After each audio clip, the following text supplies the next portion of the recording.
Hey guys, welcome to the pod.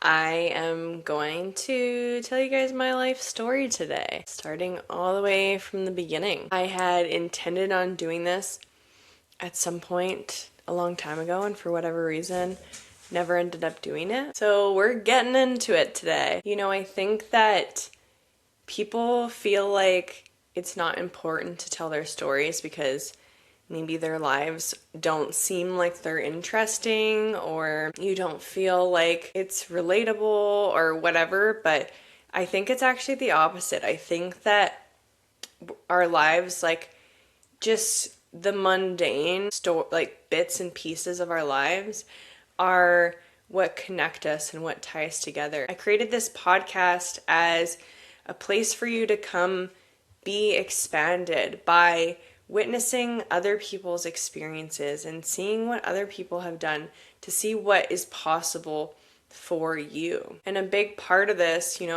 was hearing people's stories, hearing the mundane, hearing what got people to where they are today. Because I think that when you hear somebody's story that feels very similar to yours, and when they're doing something that you want to do, it makes you realize what is possible for you, what is truly, truly possible for you. So I'm going to start all the way back at the start. I'm Canadian, but I have an American citizenship because I was actually born in Michigan. I'm the only one in my family that is technically like American, because when I was born, my dad was actually in university in Michigan. So I have a lot of siblings. I have 4 siblings. I have an older brother, an older sister, and a younger brother and a younger sister. And so, yeah, we lived there until I was 2, and then we moved back to Quebec. And that's where I grew up until I was 17, but we'll get there in a minute. So yeah, I grew up mostly in a small town in Quebec, a super beautiful place. I love where I grew up. A lot of woods and trees and lakes, and I used to love playing outside and adventuring and just like biking all over the place. Like I probably know every single street in the town that I grew up in from just biking all the time. I feel like when I was growing up, I feel like I missed out on certain parts of my childhood because of the way that my parents were. But at the same time, like when it comes to playing with neighbors and like being outdoors, like I spent so much time hanging out with my neighbors and being outside, and that younger part of my childhood was really, really fun. So when I was really little, my dad worked with like pharmaceuticals, and he was like a salesperson. And then I can't remember how old I was, but I remember my parents telling me that when my dad decided to become a pastor. And most of the people that have met me in real life, when they find out that my dad is a pastor, they're shocked. I think just because of the life I've lived and where I come from. My dad shifted careers when I was really young. My mom was a stay-at-home mom. We were actually homeschooled, I want to say for me anyways, until like grade 6. And then my mom and her friend actually started a school at our church. So I went to private school for a big portion of high school. Like I said, I loved playing outside. I loved like climbing trees and like catching bugs, throwing them on people, scaring people with bugs. Nowadays, I feel like I don't like bugs on me. So when I think back to my childhood, everybody would always say like, "Oh, Sarah loves bugs." I think I just like the shock factor of how picking up bugs would like make other people react. And so yeah, anyways, that was kind of funny. But yeah, I like for my entire life, for as long as I can remember, I always journaled. That is like the one thing that I've always come back to is my writing. When I was younger, I used to write a lot of poetry and music. Unfortunately, I gave a lot of my poetry away, and a lot of the stuff that I wrote when I was younger, I destroyed because I don't know, I didn't think it was good enough or something. Now I always keep my old stuff because I think it's so cool to look back on. But yeah, I've always loved writing, and I always knew I wanted to help people, but I never really knew what I wanted to do. My parents never encouraged me to think about what I wanted to do when I got older for whatever reason. Like, obviously university was kind of encouraged. Like, my older brother and sister went to like CEGEP, which is like kind of like pre-university of what Quebecers would go to. Yeah, anyways, I had a few really close friends growing up, and I basically spent all of my time, I want to say like a lot of my time, like out of the house, hanging out with friends, adventuring. Like, adventuring has always been such a big part of my happiness, and it still is. Like, I will literally get like a craving to go drive into the mountains, and I have to go to the mountains now. But yeah, I loved being outside. I was always like all over the place. I want to say I was pretty like outgoing. I wasn't ever really shy when I was a kid. I was pretty hyper, I want to say. And I loved making new friends. Growing up in the church and then being homeschooled, I always felt like kind of restricted in that way. So whenever there was like someone new in any sort of capacity, I was always so excited to like make new friends.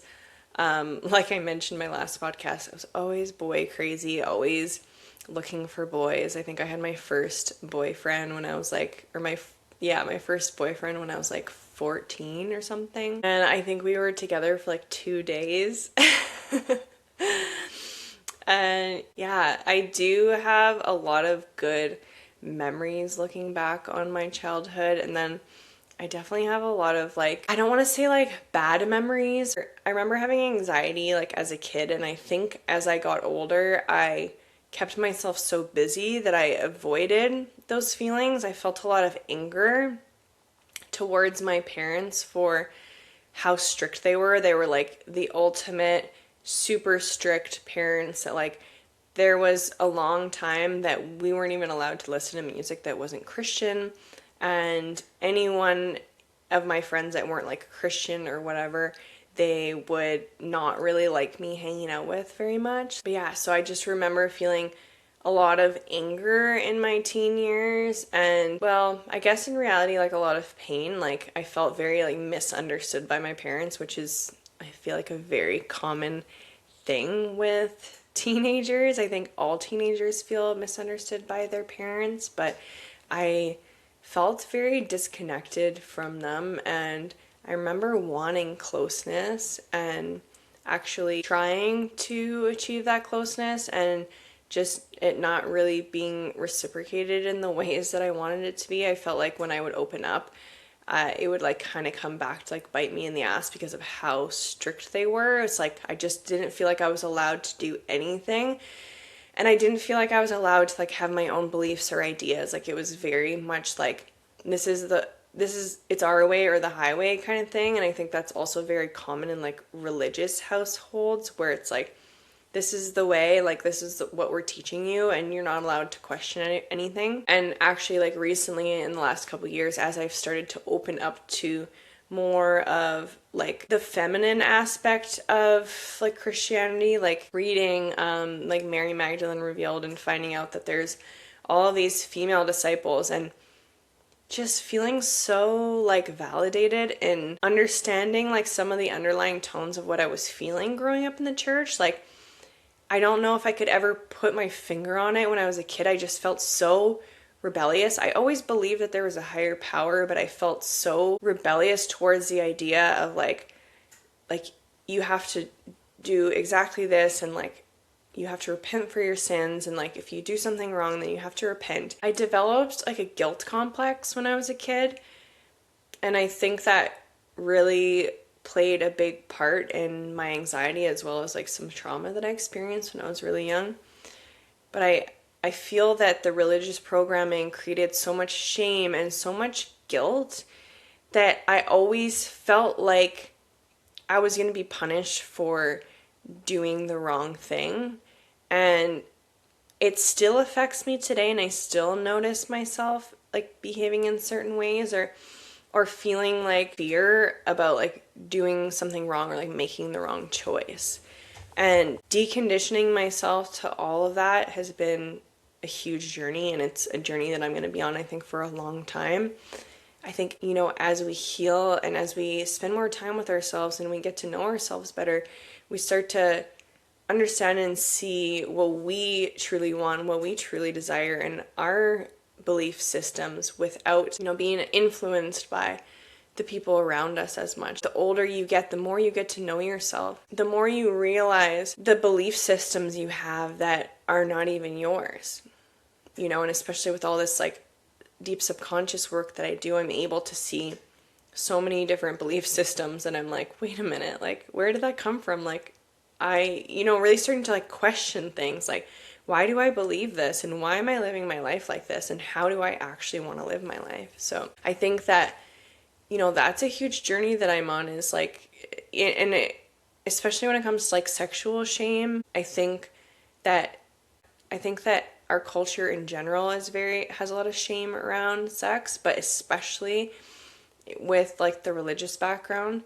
And I'm really starting to notice, like, over the last couple of years, again, like, how much it's affected me and my personal life and my relationships. I have like this distinct memory of being in my bedroom and having this feeling that I just wanted to be loved so much, and feeling like the only way that I could receive the love that I needed was from a man, or from a boy, I guess, at the time. And I think that really, like, the things that I felt I was missing in my life, I learned at a very young age to look for love to like fill that void. And I didn't realize it at the time that this was going to be a really long journey of me reclaiming my power and finding myself and learning how to truly love and accept myself. My Chiron is in Cancer, and if you don't know what your Chiron is, you can Google that. I'm not an astrologer, but I do like to dabble in astrology. My Chiron is in Cancer, and I have the wound of belonging, and I can really see that growing up. Like, I always had close friends, but I always have had this feeling inside. And I can literally remember, even like a few years ago, sitting around a fire with all of my friends and still feeling so alone. That's always been something that I struggled to find. Like, I've never struggled to find friends, but I've always struggled to find a community that really feels like family to me. And I think growing up in a big family, like, yes, we were pretty dysfunctional, and we have grown more dysfunctional over the years as we've all gotten older in some ways. But I had that feeling of belonging, in a sense, when we were younger, when we were kids. I hung out with my siblings a lot. My little sister was like my best friend. And somewhere along the way, when everyone got older and we all, like, everyone in my family, only my little brother lives close by. All my other siblings live far away. And so I think, like, getting older, I lost this feeling of belonging. And I sought that out in, again, like, men, but also in friendships with people who weren't necessarily aligned. Like, in my party days, I had lots of friends. I had like a huge circle of friends, but I never felt like I truly, truly, truly belonged.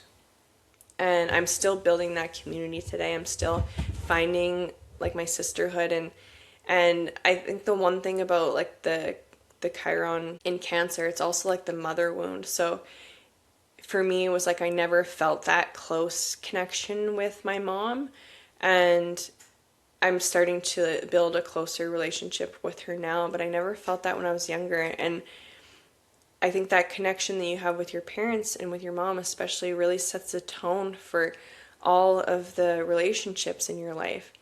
And I always felt like, almost like that she was kind of like emotionally guarded.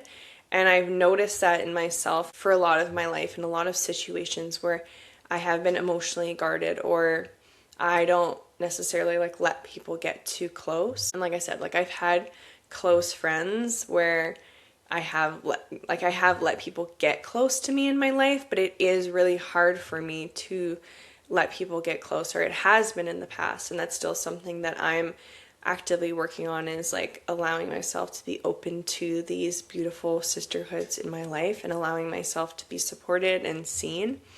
And I've really noticed a difference, like, as I've started to do the work in allowing myself to be seen and receive, how more and more, like, the people in my life start to show up for me. That's been a really beautiful development in my healing journey. But when I was about 16 years old, the church that I grew up in had this, like, division. And they basically pushed my family out.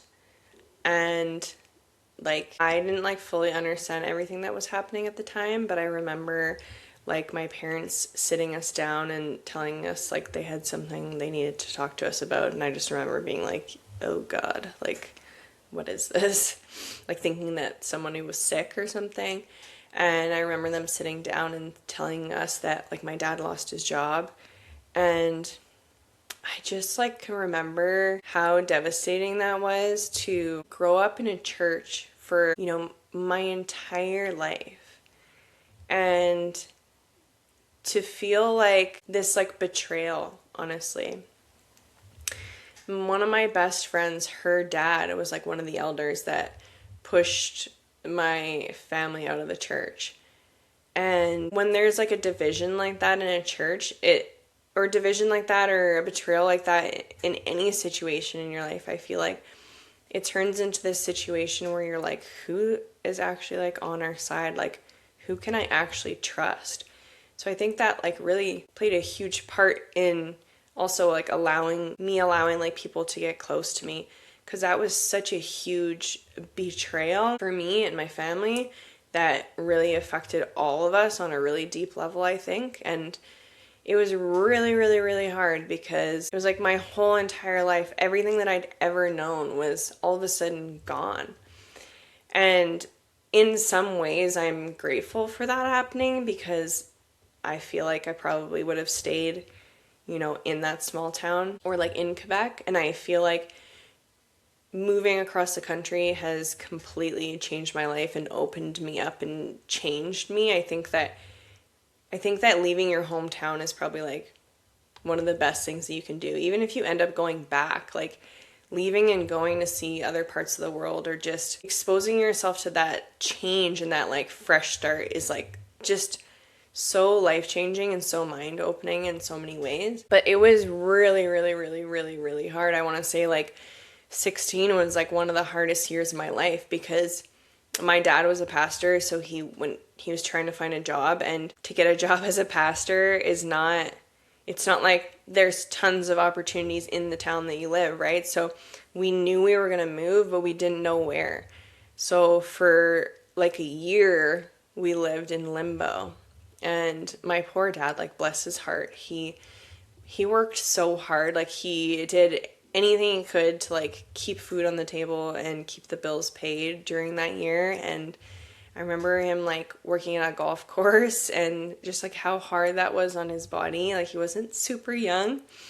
And I just feel like a lot of gratitude to my dad for that time in my life, for always providing stability for us. Like as an adult now, I can look back on my life and my childhood, and I used to feel so much anger towards my parents and resentment towards my parents for the ways that I felt like they had failed me and abandoned me or neglected me. And I can now look back at that and appreciate that they were doing the best that they could. And also, just still being in connection with my parents now and seeing how much they have changed over the years, and being able to see how much they've grown. It has really, opened me up to being more receptive to having like a closer relationship with them. And I love my parents so much. But yeah, I definitely did not feel that way when I was younger, not at all. And I held a lot of resentments. And I remember that was even a big part of like me seeking out healing. I remember feeling so much anger inside towards my parents and not knowing what to do about it. I remember like that was the beginning of my healing journey. It was like I knew I had this trauma. I knew all the things that had happened to me, but I just didn't know what to do with it, and I didn't know how to deal with it. And it's funny because like of all the healing work I've done, I've never really done anything specifically about or towards my parents, but just because of the healing work that I've done, I've taken accountability for my own life, and I've taken accountability for my own healing. And through that, I've been able to find a lot of like understanding and a lot of forgiveness towards my parents. And I think that's a really important thing that a lot of people kind of miss. I think people hold on to their anger and their resentment towards other people for so long and continue to blame other people. And I'm not even talking about like just parents, but like people who do them wrong. Like they blame them for the unhappiness in their life. But until you can take ownership and own the things that you feel and allow yourself to feel them, you're never going to be happy, because you're placing your happiness in somebody else's hands who, for one, probably doesn't have the capacity to hold the space for you, and two, probably doesn't even know what they've done, right? And it's funny too, because like when you look at it from the lens of like the parent to the child, you can have 5 kids grow up with the same parents and everybody's had completely different experiences. And it doesn't mean that one person's experiences or somebody else's are right or wrong. It's that we all have our own lens that we see the world through. So yeah, that was a really hard period of my life. Living in limbo like that, I was so depressed. Like that was probably my first real taste at like depression. There's just something about not knowing where you're going and not having any like say or power in the choice that is really like just makes you feel powerless to like the situation that you're in. And I am grateful, like I said, that I was 17 when this happened, 16, I was 17 when we ended up moving across the country, because I probably would have stayed if I was 18. And I'm very happy with the way that my life turned out, and I have no idea what my life would have turned out like, but I doubt it would have been anything like this. So yeah, when I was 17, my dad found a church in Alberta and we moved out here, and I remember thinking like, I grew up in a small town, but I grew up close to Montreal, and I used to hang out in Montreal a lot, like with my friends, especially when I was older before I left. And I remember thinking like Alberta was just like a whole bunch of cow fields and farmland, and I mean like it kind of is, but I just had like this totally like misconstrued idea of what Alberta actually looked like and what it actually was. And I kind of had this like ego of, well, Quebec is better, like Montreal is better. And I think that's really common, like when you're kind of resistant to a change, because I probably like didn't really want to move. I wanted to stay where I was, and I wanted to hold on to that identity that I had, because like I was like a Quebecer and I grew up here, and like I was proud of it. I loved where I lived. I thought it was beautiful, and I loved it. So to move here, it was like, I remember I was comparing everything to back home all the time. I was like, oh, like, we do this better, or like, oh my God, like the city close to where I moved to, like again, I moved like kind of like a smaller town, like a smaller city, suburb to Edmonton, and I remember just thinking that Edmonton was like this shithole. I was like, this is the ugliest city I've ever seen in my entire life. And I'm like, I don't know if Edmonton has changed or if I have changed, but I definitely think that there's many parts of Edmonton that are so beautiful, especially the River Valley. But yeah, I hated it here when I first moved here. I thought it was shit. I was not happy about it. But at the same time, I was like excited to make new friends. I was excited for a fresh start. I was excited for finally got to go to public school. I think like being forced to be homeschooled, being forced to go to private school, I felt so sheltered, and I hated that so much. Like I just wanted to feel normal again, like wanting to belong. And so moving here, finally we went to public school, and I was so happy, even though it was just for the last year and a bit of the last year of high school pretty much. But I finally felt like I was a normal kid, and that was amazing. But yeah, I turned 18 while I was still in high school, and me and my girlfriend, we started going out to the bar like right away. My birthday is on March 8th and her birthday is on March 9th, so we both turned 18 a day apart. And we started going to the bars like it was like Wednesday nights, Thursday nights, Friday nights, Saturday nights, every single week. And we would sneak out a lot. Our parents did not know we were going out. My parents eventually did catch on to me going out, and they really did not like that. Like at that point of their journey, they thought that like going to the bar was evil, and they actually stopped talking to me for a while, which is kind of shitty, but again, we can find forgiveness for these things now years later. But yeah, I started in the party scene very young. However, I didn't drink a lot back then. I just loved going to the bar. I was actually on antidepressants at the time, and I found that like mixing my antidepressants with alcohol just like it didn't feel good for me. Which reminds me actually too of like after I moved, I really struggled a lot with my health and my physical health and my mental health. Physical health, I think because it's so freaking dry here in Alberta, I got sick a lot, and probably just like the stress and everything.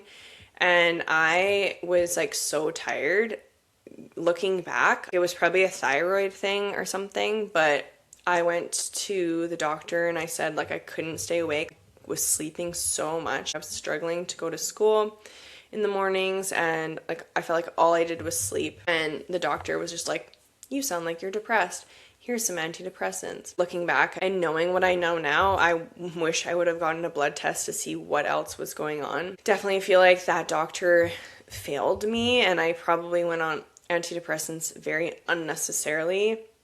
I'm sure that I probably was going through some emotional and like mental health stuff as well, but I think that's pretty normal for a teenager. After like that huge betrayal happened with the church and then like moving across the country, I think those are like pretty good reasons to feel like anxious or depressed and like starting in a new place. Anyways, yeah, I ended up meeting my daughter's dad actually, I want to say it was on my 18th birthday. And kind of like was on and off with him for a long time before we actually started dating. And then I'm pretty sure we broke up and then found out I was pregnant and then got back together. And then we ended up staying together for, I want to say like 7.5 years. I really struggled with that phase of my life. I really did not feel like myself. Like I remember really wanting to have my daughter, and I was so excited, and having her was probably one of the most amazing things in my entire life. I think I felt very lost before I was pregnant, and I think having her and having a child really made me screw my head on straight and was like, okay, like you better get your shit together because now you have a child and you need to figure out what you're doing with your life. So I actually started going to school for interior design. And I was working as a laborer at the time for this company that built trailers for camps, work camps. And the company that I was working for, they, like to join a trade, I was going to make like $5 an hour more. And they like subsidized my wage. Like in Alberta, when you go to trade school, you can collect employment insurance while you're in trade school. And then the company that I worked for, they actually would subsidize on top of that to like get you up to like what you were making when you were going to work. So I could make more money if I joined a trade, and then I would get paid to go to school. So I thought it was a no-brainer to choose a trade and make more money. And my kid's dad was an electrician, so I figured like I'm gonna be a plumber. Why not? I was friends with some of the plumbers at the company that I worked at, so I decided to be a plumber. And then when I ended up going to school for plumbing in my first year, I felt like I was really like excelled at it. I'd never been really good at like math. Like I'd never been really good at school. Like I definitely would have to apply myself. I wouldn't say I struggled, but I definitely had to like work hard for good grades. Math, I really struggled, but then in plumbing school, I was tutoring other people. I was so good. Like I understood it so well because it was so applicable to like what I was doing. And I just remember in that first year of schooling being like, oh my God, I love this. Like I feel really good at this. And it felt good to me to be a woman like succeeding in a man's world. So I actually quit doing my interior design school and went all in on plumbing.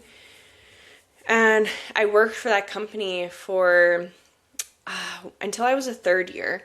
So the first like 2 or 3 years that I was plumbing, and then decided that I needed to go work somewhere else because the trailer company, you were basically doing the same thing over and over again, so you weren't really getting a lot of experience. And I didn't want to get my ticket there and essentially be ticketed but have no experience. So I went out into the real world and, got a job really quick within a week at this company that I ended up working at a lot over the course of my entire career. Worked there for 4 years, and then I worked there for 2 years again later on. But anyways, I really did struggle at first in plumbing because I spent the first 2 or 3 years working for a company that I didn't get a lot of experience. So there was always this rhetoric like at the company I worked at where they always kind of made me feel like I didn't have enough experience for like the year for where I was in my career. And I do feel like I caught up very quickly, but I still had that lack of confidence. And it took me quite a few years to finally, I feel like, prove myself and gain the confidence in myself that I was like really good at what I did. And yeah, that was probably, I'm trying to remember like what school year I came back from school and like went back to work that I was like, that for the first time I was like, I do not want to do this. Like, I hate this. But how it works when you go to trade school is you work for like 10 months and then you go to school for 2 months. And then you go back to work for 10 months and you go to school for 2 months. And in plumbing, you have to go to school 4 times. First year, second year, third year, fourth year, and then you get your journeyman ticket. And so I actually waited a really long time. Like, I didn't get my journeyman ticket until I'd been plumbing for 8 years because, like I said, I felt like I was playing catch up when it came to experience. But, when I look back, that's so classic for like, I didn't trust myself. I didn't have the confidence in myself. And I think that so many people feel like that. And that's what keeps us small, keeps us not asking for more money or not wanting more for ourselves because we feel like we're not good enough. I want to say like when I came back from like third or fourth year of school, I was so unhappy, and that was kind of like the start of my unhappiness in my career. And I still plumbed for like 5 or 6 years after that, just absolutely hating my life. But I would go through like these bouts of depression because when I first started in my plumbing career, there were so many people my age that I worked with, and it was so much fun. I worked for a commercial company, so what we would do is we would build schools, hotels, truck shops, like you name it, literally anything, like any commercial building. And so what would happen is you would go on a job, you would work there for a while, and then you'd go to another job site. But I worked for a pretty big company, and any job site I would go to, like I always had friends everywhere, and it was so much fun. Like I had so much fun in those early years. But as we started to go up, as we started to get closer to being journeyman, like fourth years, journeyman, the company that I worked for wanted you to either be a lead hand, like I was probably a lead hand when I was a third year and a fourth year, but by the time you're a journeyman or fourth year, like they want you to be running jobs. Not all companies are like this, but the company that I worked for was like this. I didn't really ever know if I wanted to run a job. I loved being a lead hand, but I didn't want to like run an entire job. And I think like looking back on it, it's like I didn't love plumbing. So I didn't have that drive to like want to be that much better or like to put all of that effort behind becoming like the best of the best or like just running jobs. Like that requires a lot of responsibility, and I didn't love plumbing, so like I wanted to be able to go to work and go home and not have to worry about it. But I was pushed into that essentially towards the end of my career. So anyways, yeah, as we started to grow up essentially as plumbers, all of my friends started to spread out. Like some people would go work for other companies, or we'd be split up on different jobs. I'm a lead hand here, he's a lead hand here, he's a lead hand here, or like this guy's running jobs, this guy's running jobs. And then, I don't know, I want to say like the younger generation of like new apprentices started coming in, and yikes. Like the trades world is, I don't know what's going to happen, because here's the thing too, like During my whole time as a plumber, 12 years, our journeyman wage did not change. Like, I believe it's like legislation that there has to be a minimum journeyman wage, and then fourth year, third year, second year, first year, all has to be like a certain percentage of that wage. There were some companies that would pay their journeyman more, but not a lot of companies actually did. So that, first of all, sucked. Second of all of the new people that were coming up in the trades did not give a shit about learning. They didn't care about plumbing. Like, they didn't want to work. To me, that was very like discouraging, especially as a leader. I remember the last commercial plumbing job I had. I was running a job. I had one apprentice. He sucked. Like, he was like 20 years old. You know, I'm like 30 or something at the time. Maybe 31. And I could not have a conversation with this guy. And I'm like very much a social butterfly. So I got very depressed, like, working with this one person. And again, that was another reason why I got very depressed. It was like, I wasn't working with people that I liked anymore. And I feel like the people you work with make up so much of whether your job is enjoyable or not. And so for like those last 3 or 4 or 5 years, I felt like there was like no enjoyment in the work anymore. Like I said, didn't love plumbing, but like I enjoyed the atmosphere. I enjoyed like joking around with like the people you're working with or whatever. Like, that was so fun to me. And I loved that. And I also loved feeling that fulfillment of, yes, like I fucking conquered this. Like, everyone respects me. I feel confident in my abilities. I feel confident that, you know, I'm wanted or needed or whatever. And so, yeah, it felt so depressing for me to like go, and then like now you're stuck working on a job site for 6 months with like no one that you really like, or no one that you can have a conversation with. That was so depressing to me, because it was never about the plumbing, it was about the people. So more and more, like over the years, I'd go through like these bouts of depression, and then maybe I would go to a job site and I'd have a friend there or something, so then things would get good for a while. And then I would always come back to like, I don't want to do this, like I hate this, but I didn't know what I wanted to do. Like, I remember when I found out about EMDR, I was like, oh my God, that's so cool. Like, I wanted to be able to help people heal. I thought about psychology school, but I was like, I can't go back to school for 4 years. Like, that's too much. Like, I can't wait that long. That's crazy. And I wanted to do EMDR, but you can't do that unless you have, I think, like some sort of psychology background. And finally, eventually, I was like, fuck it, I will do psychology. And I took my first class online, and something was just missing for me. I loved learning about psychology, but like that spiritual aspect was really missing for me. The part that like science couldn't really explain, you know? I did my first class, and then I somehow ended up stumbling upon somatic work. And I didn't even know what the fuck somatic work was, but I was like, I need to do this. Like, I just knew I needed to do it. I was so like just pulled in. And I think everyone's had that kind of experience at some point in their life where they're like, I don't know why, but this is what I need to do. And when I first found it at the time, like my somatic teacher, she was teaching psychedelics and somatics. And I was like, well, I don't want to learn the psychedelics. Like, I just want to learn somatics.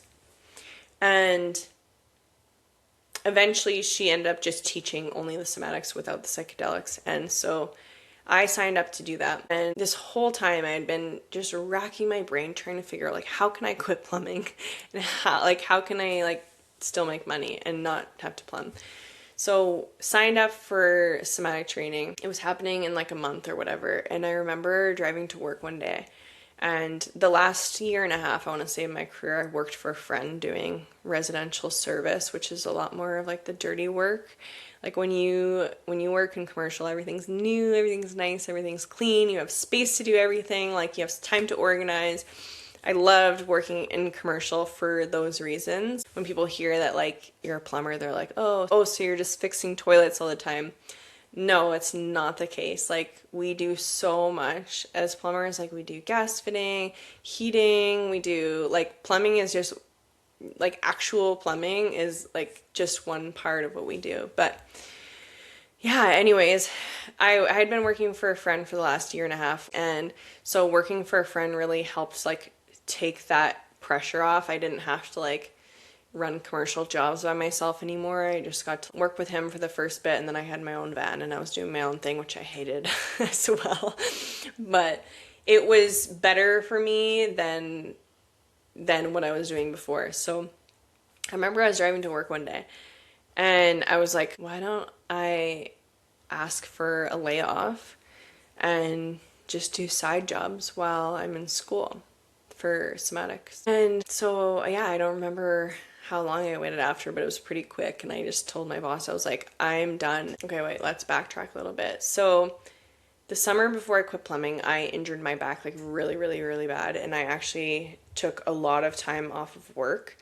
And my ex at the time, my boyfriend at the time, he went out of town to work really far away, an 11-hour drive away. And he was gone for 4 months, and I saw him once during those 4 months, and we were not in a good place in our relationship. I had just hurt my back. I was like bedridden for a lot of the summer, and things in my relationship were not good. I was miserable at work. I can't even tell you, like, that was the hardest time of my entire life. I was in my system was in such a freeze state, but I still had bills to pay. I still had my daughter. I was like all by myself, but like also in a relationship. So I was like just not in a good headspace, but I was like, I have to keep going. Like I have to keep doing this. And so I felt like I was just like putting one foot in front of the other, in front of the other, in front of the other. Like I felt like I was truly, truly, truly just surviving. And so that was when I found my that my teacher was teaching somatics just on its own, and so I signed up for that.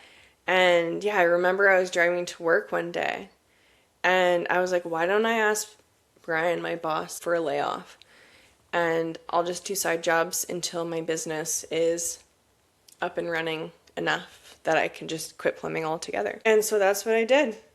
And it was the moment that I did that, like after my last day of plumbing, I literally became a different person. A weight lifted off of me. And I've never felt like that in my entire life. I've had big changes or shifts where it's like sometimes like takes a while to integrate, but this one was like immediate. Like my body was like, thank God. And I remember during that dark night of the soul, that really hard time in my life, I had like such low energy. And as soon as I quit my job, I felt so much life force coming back into my body. Still struggled with energy again later, but I had so much life pumped back into me. And it was like, oh, that was such a beautiful time. And I'm so grateful for all of the things that came together to support me in that shift in my life, because I felt like I was dying. I literally felt like I was gonna die if I kept plumbing at that point. Like it had just gotten so bad. I think like over the years too, I remember feeling when I was at work plumbing, all I could imagine in my head was like peeling out of there at the end of the day. Not that I ever peeled out of there, but I would just like fantasize about that constantly. Like my body wanted to run away. And it's not a traumatic kind of situation in the sense, but it's traumatic in the way that my body was telling me, I do not want to fucking be here anymore. And I still forced myself to be there for so many years. And as I'm in my healing journey now, I'm starting to really notice, as I've still been experiencing freeze states coming on in certain circumstances, especially like during my luteal phase, the pattern that I've had of pushing through a freeze state and not honoring my body. So I want to say this year really has been about honoring my body, and it's been so healing for me to just give my body a rest when it needs to rest, and just to figure out how to live in a way that I can still show up and be consistent, but also honor what I need. And so, yeah, it was quite the journey. Right at the start, when I took my somatic training, I had a friend and he was like, oh, are you going to do your Reiki too? And my Reiki teacher, she was teaching level 1 and 2 at the yoga studio that I went to.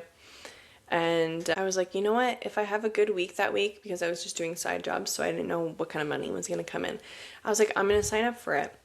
And lo and behold, I had a good week. I signed up for it. Ended up taking my Reiki training like while I was doing my somatic training.